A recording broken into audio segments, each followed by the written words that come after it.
സ്നേഹാദരവുകൾ നിറഞ്ഞ സത്യവിശ്വാസികളെ, സഹോദരങ്ങളെ, അല്ലാഹു സുബ്ഹാനഹു വ തആല നാം ഏവരെയും അനുഗ്രഹിക്കുമാറാകട്ടെ. അറിഞ്ഞും അറിയാതെയും ഒക്കെ ചെയ്തുപോയ സർവ്വ തെറ്റുകളും പടച്ച റബ്ബ് അവൻ്റെ ഔദാര്യം കൊണ്ടും അവൻ്റെ റഹ്മത്ത് കൊണ്ടും നമുക്ക് ഏവർക്കും മഗ്ഫിറത്ത് പ്രദാനിച്ച് അനുഗ്രഹിക്കട്ടെ.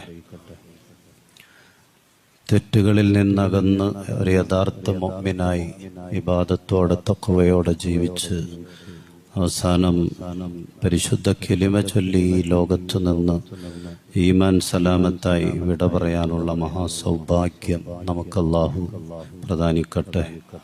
നമ്മുടെ മാതാപിതാക്കൾ, ഭാര്യ, മക്കൾ, കൂട്ടുകുടുംബാദികൾ, ഉസ്താദുമാർ, ദുആ കൊണ്ട് വസീയത്ത് ചെയ്തവർ ഏവരെയും അല്ലാഹു അനുഗ്രഹിക്കട്ടെ. രോഗബല, മുസീബത്ത്, ഷർറുകൾ, അപകടങ്ങൾ എല്ലാത്തിനും പൂർണ്ണമായ ശിഫയും സലാമത്തും ആഫിയത്തും പടച്ച റബ്ബ് നസീബാക്കട്ടെ. മരിച്ചുപോയവർ, കാരണവന്മാർ, തൊട്ടടുക്കൽ പള്ളിക്കാട്ടിൽ 6 അടി മണ്ണിൽ അന്ത്യവിശ്രമം കൊള്ളുന്ന മുഴുവൻ ഖബറാളികൾ, മുഅ്മിനീങ്ങൾ, മുഅ്മിനാത്തുകൾ പടച്ച റബ്ബ് പരിശുദ്ധമായ ദിവസത്തിൻ്റെ വെളിച്ചം കൊണ്ട് അവരനുഗ്രഹിക്കട്ടെ. നാളെ പരിശുദ്ധ ജന്നത്തുൽ ഫിർദൗസിൽ കൂടാൻ അവർക്കും നമുക്കും അല്ലാഹു തൗഫീഖ് നൽകട്ടെ.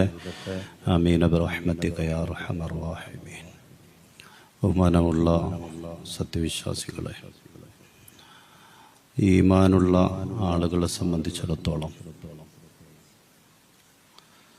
നമ്മളെപ്പോഴും നിർവഹിക്കേണ്ട ഒരു പ്രാർത്ഥനയാണ്, ഒരു ദുആയാണ്. അല്ലാഹുമ്മ ഹബ്ബിബ് ഇലൈനൽ ഈമാൻ. അല്ലാഹുവേ, ഈമാൻ നീ ഞങ്ങൾക്ക് പ്രിയങ്കരമാക്കണം. വസയ്യിൻഹു ഫീ ഖുലൂബിനാ. ആ ഈമാൻ കൊണ്ട് ഞങ്ങളുടെ ഹൃദയങ്ങൾ നീ അലങ്കരിക്കണം. ഈമാൻ ഞങ്ങൾക്ക് ഏറ്റവും ഇഷ്ടപ്പെട്ടതാക്കണം. ഞങ്ങളുടെ ഖൽബുകൾ, ഞങ്ങളുടെ ഹൃദയങ്ങൾ അതുകൊണ്ട് നീ അലങ്കരിക്കണം. വകർരിഹ് ഇലൈനൽ കുഫ്റ വൽ ഫുസൂഖ വൽ ഇസ്യാൻ. വകർരിഹ് ഇലൈന, ഞങ്ങൾക്ക് നീ വെറുപ്പുള്ളതാക്കണം. ഞങ്ങളുടെ മനസ്സുകളിൽ നീ വെറുപ്പ് സൃഷ്ടിക്കണം. അൽ കുഫ്റ വൽ ഫുസൂഖ വൽ ഇസ്യാൻ. കുഫറിനോട്, അവിശ്വാസത്തോട്, മറ്റ് എല്ലാ തെറ്റുകളോടും വേണ്ടാത്തരങ്ങളോടും തിന്മയോടുമുള്ള വെറുപ്പ് ഞങ്ങളുടെ മനസ്സിൽ നീ സൃഷ്ടിക്കണം. മലയാളത്തിലോ അറബിയിലോ നമുക്കറിയാവുന്ന ഭാഷയിൽ നമ്മളെപ്പോഴും വർദ്ധിപ്പിക്കേണ്ട, ശ്രദ്ധിക്കേണ്ട ഒരു പ്രാർത്ഥനയാണ്.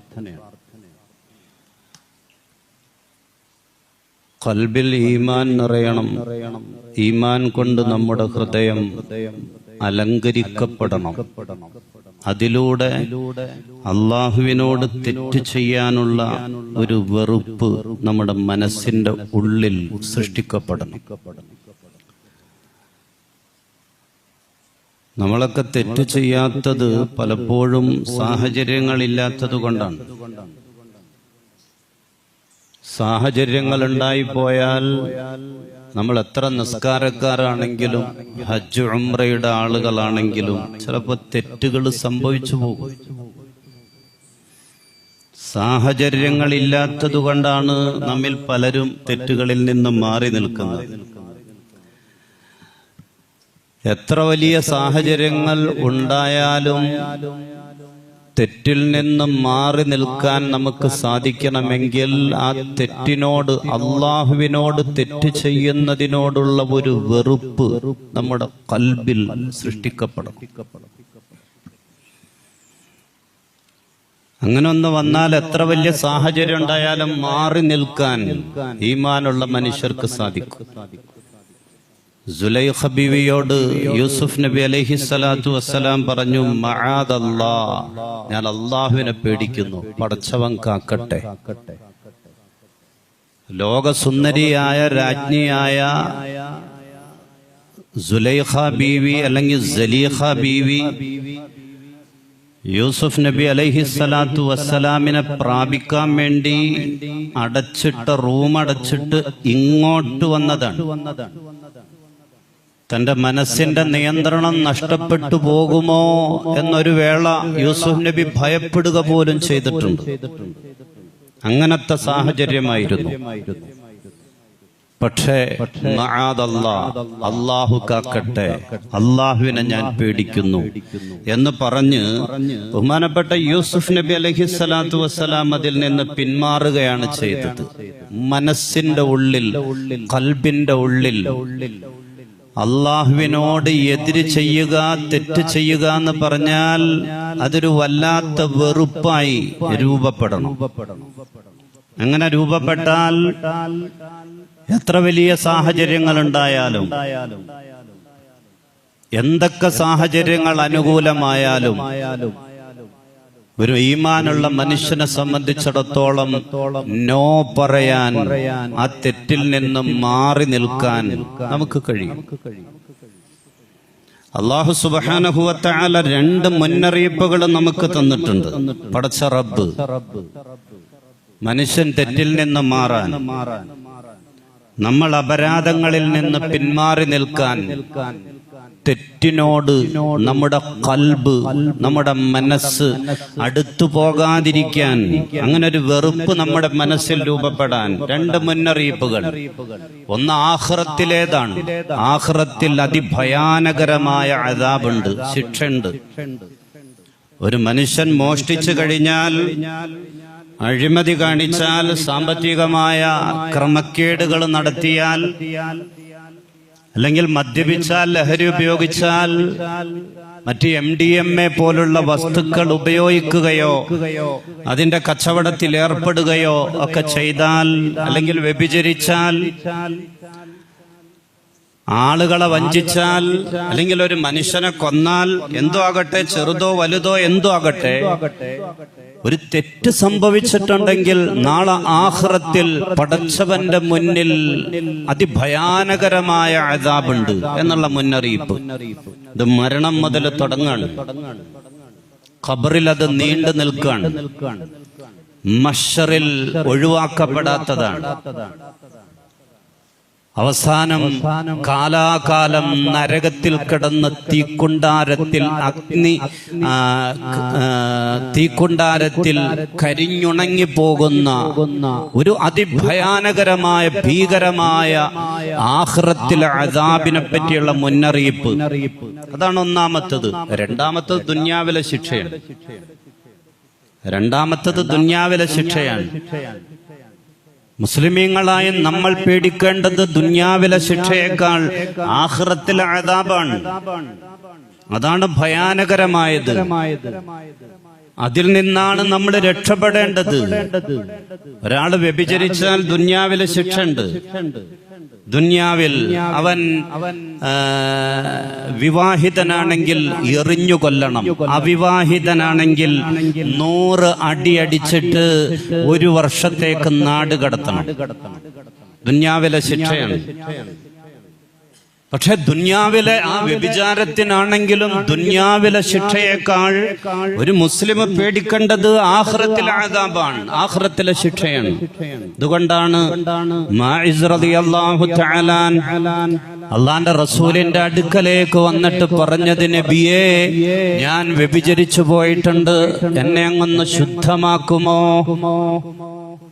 റസൂലിന്റെ സഹാബിയാണ്. ഒരു അബദ്ധം സംഭവിച്ചത്. അള്ളാന്റെ റസൂലിന്റെ അടുക്കൽ വന്നിട്ട് പറയാൻ, ഞാൻ വ്യഭിചരിച്ചിട്ടുണ്ട് നബിയെ, അതുകൊണ്ട് എന്നെ ഒന്ന് പരിശുദ്ധമാക്കുമോ? എന്നെ എറിഞ്ഞു കൊല്ലോന്ന്.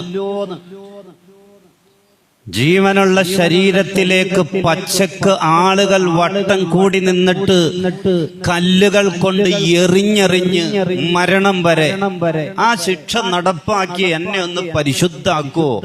കാരണം ആഖിറത്തിൽ അദാബ് സഹിക്കാൻ പറ്റൂല. ആഖിറത്തിൽ അദാബ് ആ ഹദ് നടപ്പാക്കപ്പെട്ടാൽ, ദുനിയാവിൽ ആ ശിക്ഷ നടപ്പാക്കപ്പെട്ടാൽ ആഖിറത്തിൽ പിന്നെ അദാബില്ല എന്നാണ്, ആഖിറത്തിൽ ശിക്ഷയില്ല എന്നാണ്. അതുകൊണ്ട് മുസ്ലിം നമ്മൾ പേടിക്കേണ്ടത് അള്ളാഹുവിന്റെ അടുക്കലുള്ള ആഖിറത്തിലെ അദാബിനെയാണ്. ഖബറിൽ പോയി കിടക്കുന്നതിനെ പറ്റിയാണ് നമ്മൾ ഓർക്കേണ്ടത്, മഹ്ശറിൽ പോയി നിൽക്കേണ്ടതിനെ പറ്റിയാണ്. ഏത് തെറ്റ് ചെയ്താലും ദുനിയാവിലും ആഖിറത്തിലും, ദുനിയാവിലും ശിക്ഷയുണ്ട്, ആഖിറത്തിലും ശിക്ഷയുണ്ട്.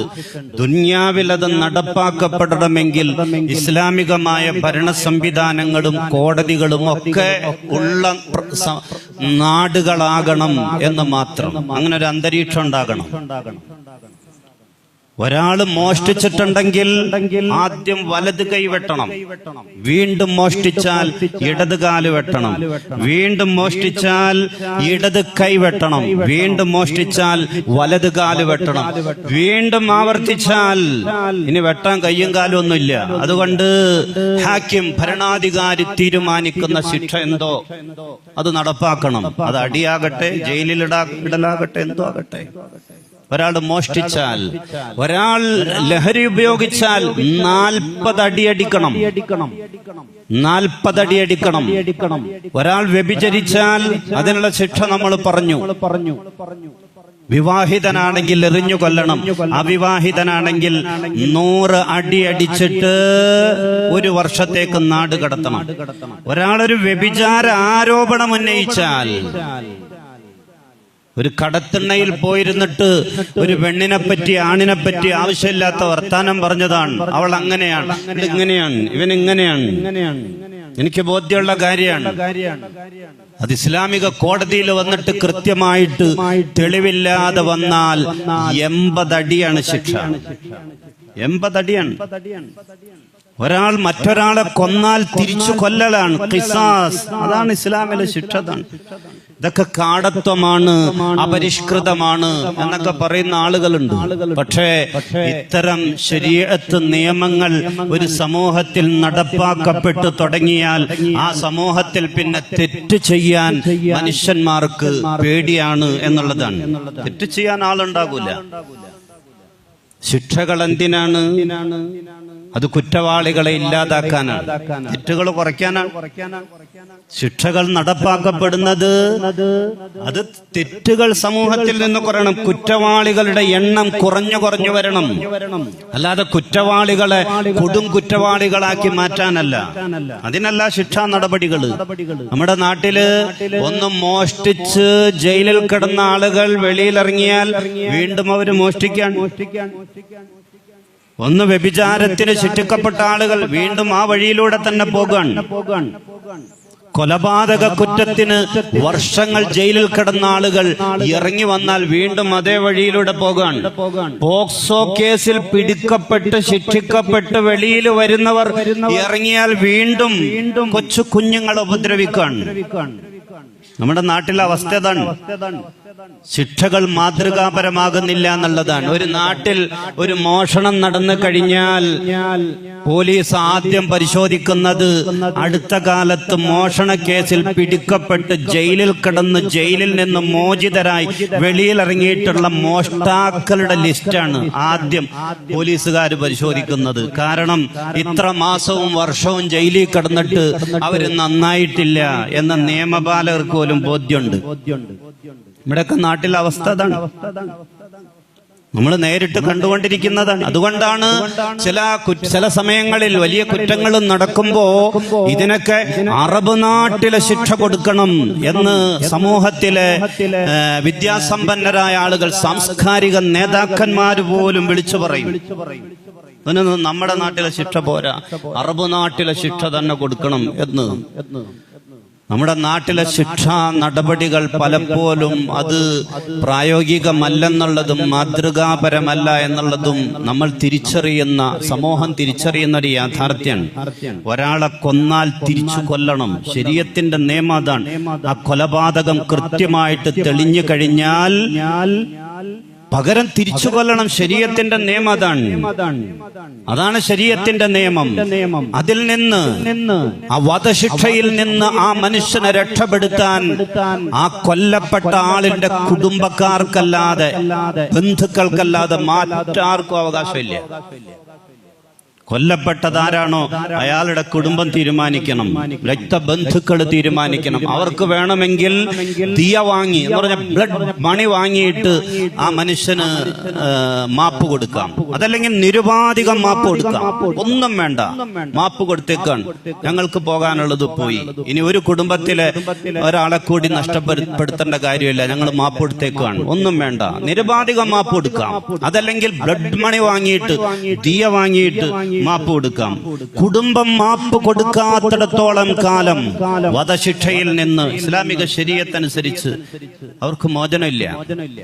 ഈ കുടുംബം മാപ്പ് കൊടുക്കുക എന്നുള്ള ഇളവ് അത് പരിശുദ്ധമായ ഇസ്ലാമിലെ ശരീഅത്ത് നിയമത്തിലെ മാത്രം ഒരിളവാണ്. ലോകത്ത് ഒരു രാജ്യത്തും ഇല്ല, നമ്മുടെ ഇന്ത്യയിലും ഇല്ല. വധശിക്ഷയ്ക്ക് വിധിക്കപ്പെട്ട് ദയാഹർജി രാഷ്ട്രപതി കൂടി തള്ളിക്കഴിഞ്ഞാൽ പിന്നെ ആർക്കും അയാളെ രക്ഷപ്പെടുത്താൻ പറ്റൂല. വല്ല കുടുംബക്കാര് ഞങ്ങൾ മാപ്പ് എടുത്തു എന്ന് പറഞ്ഞിട്ടുണ്ടെങ്കിൽ പ്രതിയും അതുപോലെ വാദിയും കൂടി ഒന്നായി എന്നും പറഞ്ഞ അവസാനം നമുക്കെതിരെ കേസായിരിക്കും വരുന്നത്. നമ്മുടെയൊക്കെ നാട്ടിലെ രീതി അതാണ്.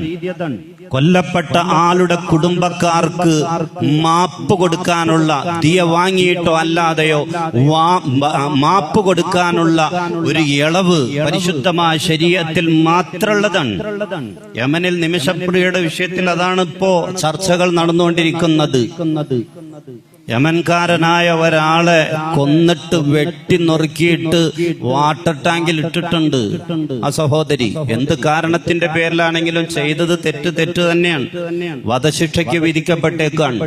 ആ കുടുംബം മാപ്പ് കൊടുക്കണം, ആ കുടുംബം മാപ്പ് കൊടുക്കണം. അതിനുവേണ്ടിയുള്ള ചർച്ചകൾ നടന്നുകൊണ്ടിരിക്കുകയാണ്. ആ ചർച്ചകൾ വിജയത്തിലെത്തും എന്ന് നമുക്ക് പ്രതീക്ഷിക്കാം. ഇരിക്കട്ടെ എന്റെ പ്രിയമുള്ള സഹോദരന്മാരെ, മുസ്ലിമീങ്ങളെ സംബന്ധിച്ചിടത്തോളം, ഈമാനുള്ള നമ്മെ സംബന്ധിച്ചിടത്തോളം തെറ്റിനോട് നമ്മുടെ കൽബിൽ ഒരു വെറുപ്പുണ്ടാക്കിയെടുക്കുക.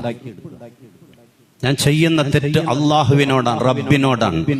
പടച്ചവന്റെ മുന്നിൽ ഞാൻ പോയി നിൽക്കേണ്ടി വരും, എനിക്ക് ഖബറിൽ പോയി കിടക്കേണ്ടി വരും, ഞാൻ അള്ളാഹുവിന്റെ മുന്നിൽ വിചാരണയ്ക്ക് പോയി നിൽക്കേണ്ടി വരും എന്ന ബോധ്യത്തോടെ തെറ്റിനോട് നമ്മുടെ കൽബിൽ, എങ്കിലാണ് നമുക്ക് തെറ്റിൽ നിന്ന് മാറി നിൽക്കാൻ പറ്റുന്നത്. അതിനുവേണ്ടി പരിശ്രമിക്കുകയും അതിനുവേണ്ടി എപ്പോഴും നമ്മൾ ദുആ ചെയ്യുകയും ചെയ്തുകൊണ്ടിരിക്കുക. അല്ലാഹു സുബ്ഹാനഹു വ തആല നമ്മെ അനുഗ്രഹിക്കട്ടെ. പാപങ്ങളിൽ നിന്ന് മാറി നിൽക്കാൻ, പരിശുദ്ധ മനസ്സോടെ ജീവിക്കാൻ, ആ നിലക്ക് ഈ ദുനിയാവിൽ നിന്നും മൗത്താകാൻ നമുക്കേവർക്കും അല്ലാഹു തൗഫീഖ് നൽകട്ടെ. ആമീന ബിറഹ്മതിക യാ അർഹമർ റഹീമീന.